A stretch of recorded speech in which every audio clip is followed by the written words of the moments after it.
Hello, this is seventh part of epistaxis. Here we are going to deal that how we are going to control nasal bleed by embolization. So I have given so many different options to control nasal bleed, starting from cauterization, followed by anterior nasal packing, and if not controlled by anterior nasal packing, we'll do a posterior nasal packing. If not controlled with that, we'll go ahead with a sphenopalatine artery ligation. And in spite of all this, we are still not able to control. We'll go ahead and do angiography and we'll embolize the vessel. So in this part, the seventh one, we'll see how we'll do angiography and embolization. So here we go. So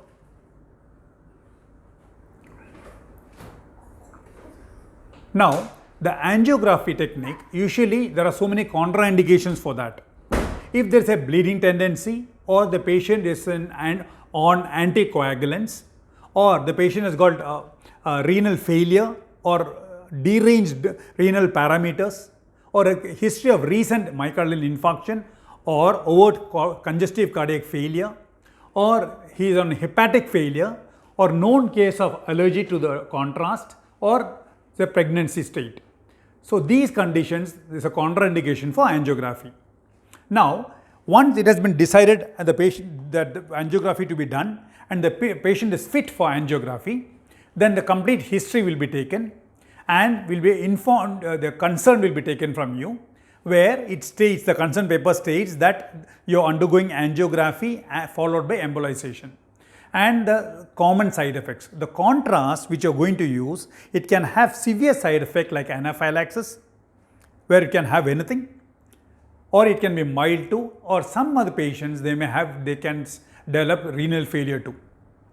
So now, once everything is fine, we need the patient to be well hydrated. Why am I mentioning? Because most of the patients, when they have severe bleed, those patients who have severe bleed, we are not able to control it, they'll go in for embolization, right? So these patients, because of the severe bleed, they'll be little dehydrated also. We want the patient to be well hydrated so that we can protect the kidney well. And when we know the procedure timing, we want you to fast at least 4 hours prior to the procedure. And usually the puncture site is going to be in the hip region. So we have to clean that arterial puncture site, and we'll give a Silocaine test dose too. And it will be done by the intervention radiologist.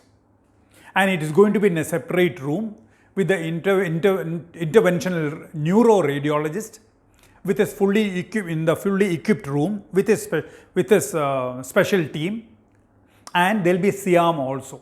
So they will request for a few investigations like hemoglobin, prothrombin time, partial prothrombin time, clotting time, bleeding time, and the INR value. They need it to be normal. Of course, the platelet count and whether renal parameters are normal or not, chest X-ray, ECG, and echocardiography if necessary, and whether the blood sugar is normal or not.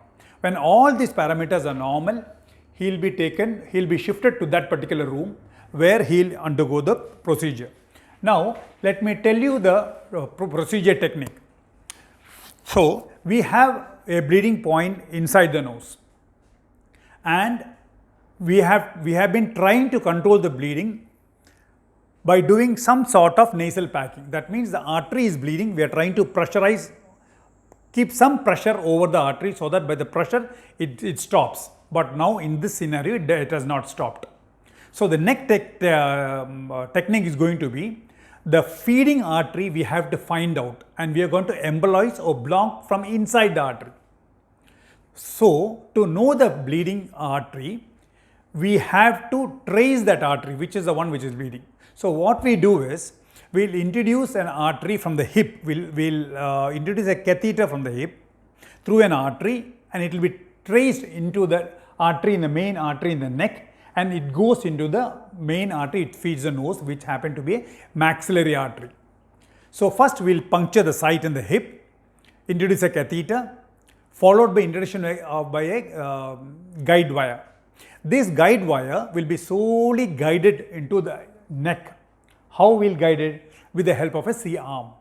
So that's why I told you it's a well equipped room, and there will be a C-arm. In that C-arm, you can see the guide wire be moving and going towards, we have to guide it towards the main artery. There is a maxillary artery. So once it is there in the maxillary artery, what we do is, with that particular spot, when once it has already entered the maxillary artery, we have to introduce a contrast. When you introduce a contrast, it stays there only for seconds. 1, 2, it disappears. That's all. And that fraction of a second, as soon as we introduce a contrast, we have to take a picture. So there it shows the bleeding spot. I'll show you a picture so that you can understand better. So as soon as we introduce a contrast, we can see a extravasation there. I'll try to zoom and show you better. So as soon as we introduce a contrast, we can see a extravasation there. There's a bleeding here. So that film has been taken.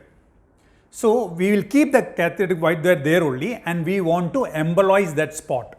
So we will introduce some embolizing agent like polyvinyl alcohol or any titanium or steel coils or small steel balls or platinum balls, or even some microphone gel form, small gel form can be done. So once that is done, that artery has been embolized, we'll try to do the angiography, put the contrast once again to see whether it is blushing again or not. So this is pre-embolization where we have a bleeding, and now this is post-embolization where you don't have any bleeding. That means we have well controlled that, we have well embolized that area. Now the maxillary artery we have embolized, we would like to embolize the facial also sometimes, because there may be a collateral from there, it may start bleeding, or maybe that is also one of the main supplies, so that also can bleed. That's why. So I have shown you pre-embolization picture and the post-embolization picture. So once the procedure is done, the patient has to be bed rest for complete bed rest, not to move his limb at all, particularly whichever the limb is, he should not, where we have punctured, he should not avoid the movement for next 6 hours. So to avoid movement, we'll keep the limb, we'll place Thompson splint so that he is not able to move the limb. Followed by, he can move his limb for next after 6 to 8 hours. But there will be restriction for next 24 hours. So the Thompson splint is going to be in place for 24 hours. Limb movement completely to be avoided for 6 hours. After that, he can start moving his limb, but he cannot walk around.